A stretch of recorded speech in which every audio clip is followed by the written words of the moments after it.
You're listening to HowStreet.com radio, available online at TalkDigitalNetwork.com. Welcome to HowStreet.com radio, the online source for market opinions. Here is Jim Goddard. My guest is Mark Leibovit, editor and publisher of the Leibovit VR newsletters, also known as VRTrader.com. He's speaking to us from Arizona. Welcome back to the show, Mark. Glad to be here, Jim. Thanks for having me. Is there any kind of fallout on the markets with this growing feud now between President Donald Trump and Elon Musk?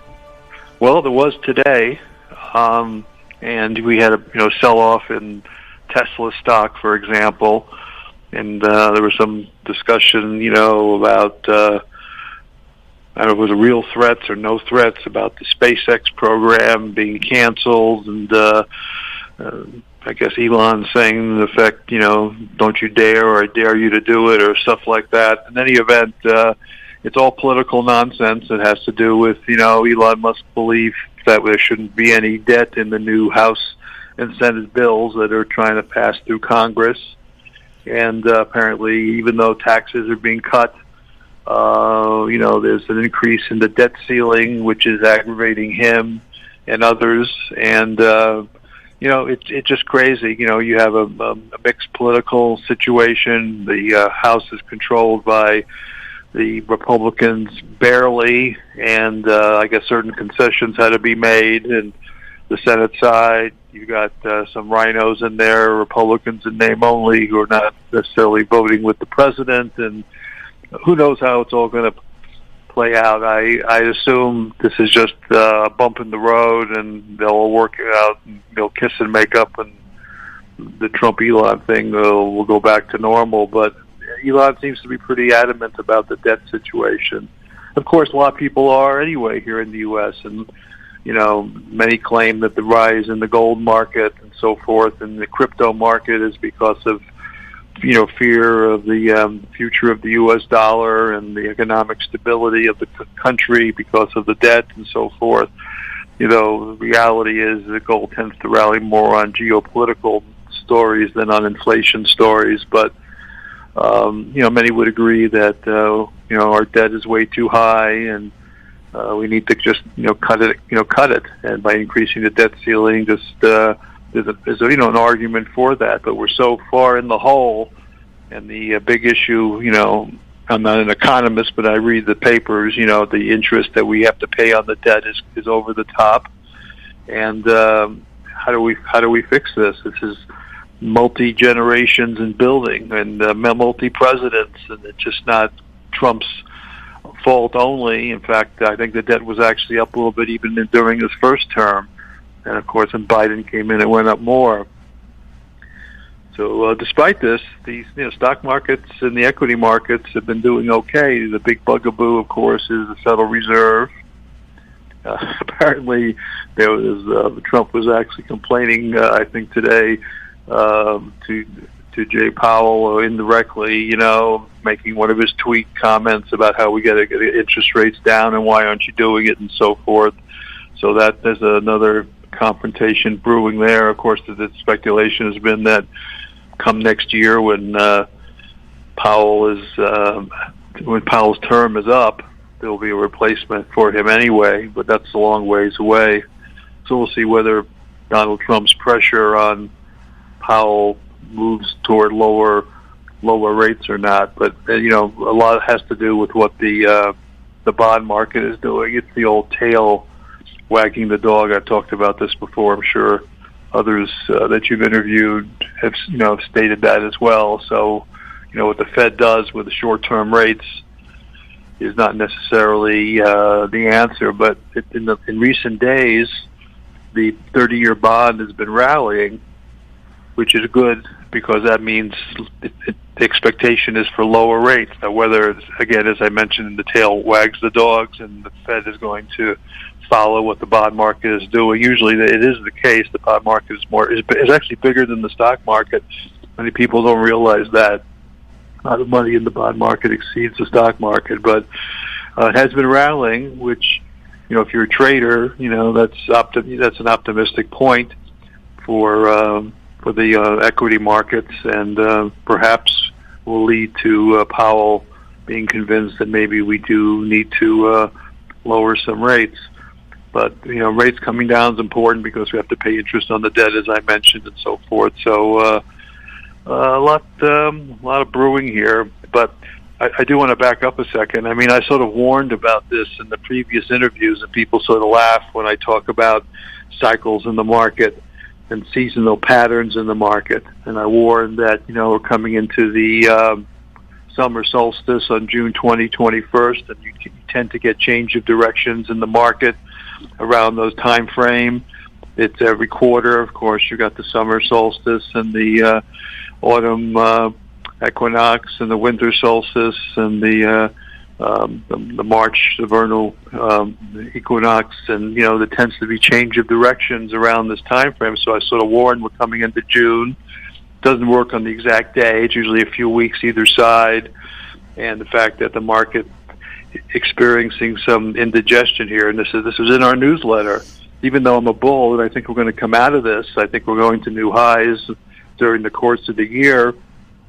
We are in this period, so there's no surprise here that we could get some indigestion, and it's manifesting in terms of an Elon Musk-Trump fight or a Trump-Jay Powell fight, or maybe geopolitical issues, what's going on. Apparently Trump and President Xi of China had a conversation, I think it was today, and Trump doesn't seem to be getting along too well with Putin, because Putin, is not cooperating, and no one says he has to. He's running his own country, but, there's the Ukraine war still seems to be moving on, and so, there's a lot of stuff going on, a lot of activity, both geopolitically and economically, in this June time frame, so it doesn't surprise me. So I think it ultimately resolved positively, but, could get worse before it gets better. We'll just have to sort of watch the indicators here. But I'm encouraged a little bit that the bond market is rallying. One of the big stories today was the big push in silver. Gold did not make a new high and still has a lower peak than the previous peak, but silver broke out above that $35 level, which this is a technical level on the chart. So a lot of traders jumped in on that, and it surged above that. Now, whether that's going to continue, we'll see or not. But the silver market seemed to get excited here on that technical breakout. We're in some silver stocks and silver ETFs and have been for a while, so I have no complaints about that. And some of the small silver stocks have performed nicely here with this little pop in silver. So we'll see whether this technical breakout creates even more momentum for silver. And it's long overdue for a catch-up. So that was sort of a big story here in the last 24 hours as well. And in the metals, one of the big stories is a big breakout. And we've been in this and had put it on our recommended list. Platinum broke out today in a big way, and it was up really strong. Palladium had been strong before today, but platinum had a technical breakout as well. So this, on the metal side, even though gold was up a little bit, the big story really was silver and platinum today, and the rally in the bond market. So that seemed to be the offset, I suppose, to the big sell-off in some stocks. Now, the stock market as a whole, the Dow really wasn't off that much. I mean, for the day, if you look at the Dow Industrials, it's sort of a bellwether for the market. It was down 100 points, which is nothing for that. So, of course, there's 30 components to the Dow Industrials, and there's some big names like Goldman Sachs that were up, so that sort of offset some of the other negatives. But you're seeing it more in individual stocks, like a Tesla breaking big today, for example, because of the Trump-Elon dispute. And since that weighs heavily in the NASDAQ index, the NASDAQ, took it on the chin a bit when you see a big name, which is a component of that index, sell off. So, that was sort of part and parcel to it.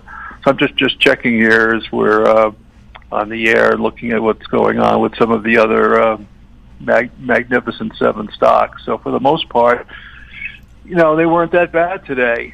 Tesla was down big, 47 points today. But, Amazon was up, Google was up, Microsoft was up, Netflix was up. Meta, which was a former Facebook, was down a little bit. So there really wasn't, overall collapse in the NASDAQ names, with the exception of Tesla, which was, news driven. So, interesting day. I think it was just part and parcel to the season, what's happening this time of year, and nothing really unexpected. And if there are some bargains created because of the sell-off, my view would be to take advantage of them. We'll have more with Mark Leibovit right after this. Don't miss out. Stay informed. Receive the HowStreet.com weekly recap with thought-provoking podcasts, radio, and articles delivered to your inbox. Sign up for the HowStreet.com weekly recap on our homepage at HowStreet.com. Welcome back. We're speaking with Mark Leibovit. Mark, anything going on with crude? I'm still a bear. It bounced a little bit today. Apparently, the increased production from the Saudis, had a short-term effect. Thought that would depress prices more. But I still think, the patterns, the chart patterns overall say that we're in a corrective phase. And I guess the wild card here, I guess, is, a sudden breakout in war on a huge scale, that's uncontrollable, but in the Mideast or China, Russia, some kind of event that just forces, crude oil up because of, geopolitical, and that's always a risk. But the chart patterns had said for months that we should come down into the mid-50s, which we did. We bounced.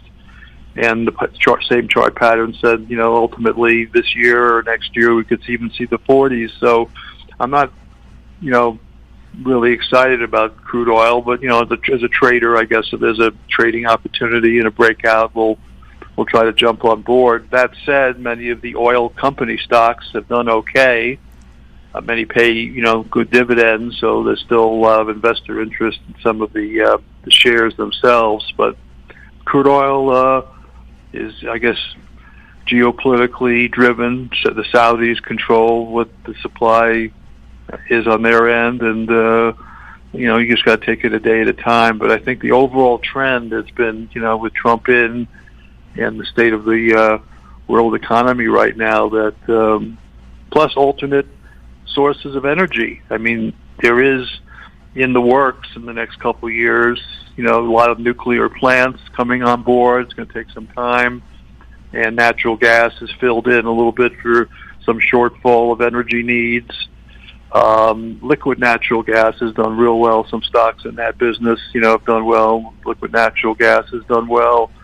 So there are alternatives to the crude oil here, and I'm certainly not a big proponent of solar or geothermal and all those as being substitutes, but they are out there.